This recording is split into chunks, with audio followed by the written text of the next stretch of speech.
માયાભાઈ આહિરના મોટા દીકરા છે ભરત ભમ્મર એટલે કે ભરત આહિર છે તેઓ આજે ભાવનગર ખાતે દોડી આવ્યા હતા અને ભાવનગરના એસપી નિતેશ પાંડેની તેમણે મુલાકાત કરી હતી અને ત્યારબાદ છે તે ભાવનગરની રેન્જ આઈજી કચેરી માયાભાઈ આહિરનું ફરી એકવાર ટેન્શન વધવાનું છે કેમ કે મિત્રો માયાભાઈ આહિરનો બીજો દીકરો પણ ફરી એકવાર વિવાદોમાં કેમ કે મિત્રો માયાભાઈ આહિરના બંને દીકરાઓ જયરાજ આહિર અને ભરતભાઈ આહિર પણ મિત્રો ભરતભાઈ આહિરનો ફરી એકવાર સોશિયલ મીડિયાની અંદર વિવાદ ચાલુ છે કેમ કે મિત્રો જે જયરાજ આહિરનો બગદાણાનો વિવાદ છેલ્લા 1 મહિના સુધી ચાલ્યો હતો અને 14 દિવસ સુધી તેમને જેલમાં રહેવું પડ્યું હતું પણ મિત્રો ફરી એકવાર માયાભાઈ આહિરનું નામ રોશન તેમનો બીજો દીકરો પણ કરી રહ્યો છે એટલે કે ભરતભાઈ આહિર મિત્રો ભરતભાઈ આહિર પણ અત્યારે સોશિયલ મીડિયાની અંદર વિવાદોમાં આવી ગયા છે જેવી રીતે જયરાજ આહિર છેલ્લા 1 મહિનાથી સોશિયલ મીડિયાની અંદર વિવાદોમાં હતા જેમાં માયાભાઈ આહિર ચૂપ રહ્યા હતા અને મિત્રો જે બગદાણાનો વિવાદ ચાલતો હતો નવનીતભાઈ અને જયરાજ આહિરનું અને મિત્રો ખરેખર જોવા જઈએ તો નવનીતભાઈને જે પિન્ટુભાઈ કોળીએ સપોર્ટ કર્યો હતો અત્યારે પિન્ટુભાઈ કોળી અને જયરાજ આહિરના ભાઈ એટલે કે ભરતભાઈ આહિરનો વિવાદ શરૂઆત થઈ ગઈ છે કેમ કે મિત્રો ભરતભાઈ આહિરે ભરતભાઈ ભમ્મરે જે નવનીતભાઈ છે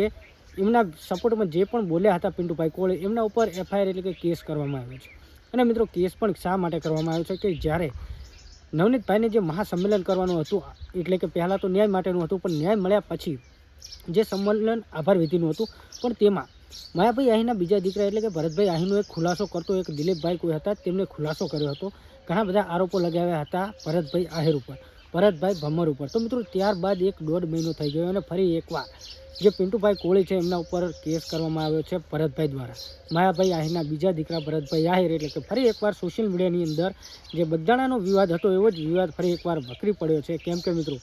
પહેલાં તો જયરાજ આહિર હતા માયાભાઈ આહિરના દીકરા પણ ફરી એકવાર તેમના જ બીજા દીકરા ભરતભાઈ આહિર પણ અત્યારે સોશિયલ મીડિયાની અંદર ચર્ચાઓમાં આવી ગયા છે અને જે પિન્ટુભાઈ કોળી છે જે નવનીતભાઈને ન્યાય અપાવવા માટેની લડતમાં હતા જેઓ વિડીયો બનાવતા હતા સપોર્ટ કરતા હતા એમના ઉપર અત્યારે કેસ કરવામાં આવ્યો છે અને ફરી એકવાર માયાભાઈ આહિરનું ટેન્શન વધે એવું લાગી રહ્યું છે કેમ કે મિત્રો માયાભાઈ આહિરના બંને દીકરાઓ અવારનવાર અત્યારે સોશિયલ મીડિયાની અંદર વિવાદોમાં ઘેરાયેલા છે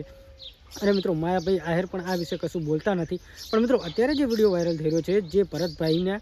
પિન્ટુભાઈ કોળીએ બોલ્યા છે કે મારા ઉપર કેસ કરવામાં આવ્યો છે અને તે 100% વાત સાચી હતી બગદાણામાં જ્યારે અમે ન્યાય અપાવવા માટે 1 મહિના જેટલો સમય લાગ્યો હતો અને 14 દિવસની અંદર માયાભાઈ આહિરનો દીકરો જયરાજ આહિર છૂટી ગયો હતો આની પાછળ પણ માયાભાઈનો હાથ હતો અને એમને છોડાવવામાં પણ માયાભાઈએ જ છોડાવ્યા છે અને મિત્રો અત્યારે માયાભાઈ આહિરનો બીજો દીકરો એટલે કે ભરતભાઈ આહિર ભરતભાઈ ભમ્મર ફરી એકવાર સોશિયલ મીડિયાની અંદર વિવાદોમાં આવી ગયા છે અને મિત્રો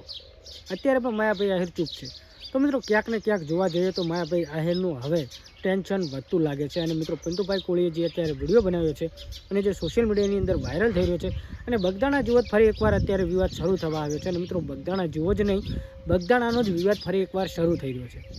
કેમ કે મિત્રો બગદાણા વિવાદની અંદર નવનીતભાઈને સપોર્ટ કરવા માટે પિન્ટુભાઈ કોળી આવ્યા હતા અને તેમાં જ ખુલાસો થયો હતો મહાસંમેલનની અંદર તો આ મહાસંમેલનનો જે ખુલાસો થયો હતો તેના 1-2.5 મહિના બાદ અત્યારે ભરતભાઈ આહિરે પિન્ટુભાઈ કોળી ઉપર એફઆઈઆર કરવામાં આવી છે જે અત્યારે પિન્ટુભાઈ કોળીનો વિડીયો વાયરલ થયો છે તે વિડીયો જુઓ બાકી માયાભાઈ આહિર તો ત્યારે પણ ચૂપ હતા અને અત્યારે પણ ચૂપ છે તો બાકી તમે શું કહેવા માગો છો માયાભાઈ આહિરના બંને દીકરાઓ અત્યારે સોશિયલ મીડિયાની અંદર વિવાદોમાં કેમ છે બાકી અત્યારે જે વિડીયો વાયરલ થયો તે વિડીયો જુઓ અને આ વિશે તમે શું કહેવા માગશો કમેન્ટ કરજો અત્યારે જે પિન્ટુભાઈ કોળી બોલી રહ્યા એ વિડીયો જુઓ જય માન દાદા જય વેલનાથ દરેક મિત્રોને નમ્ર વિનંતી કે બને એટલો વિડીયો આગળ શેર કરો હવે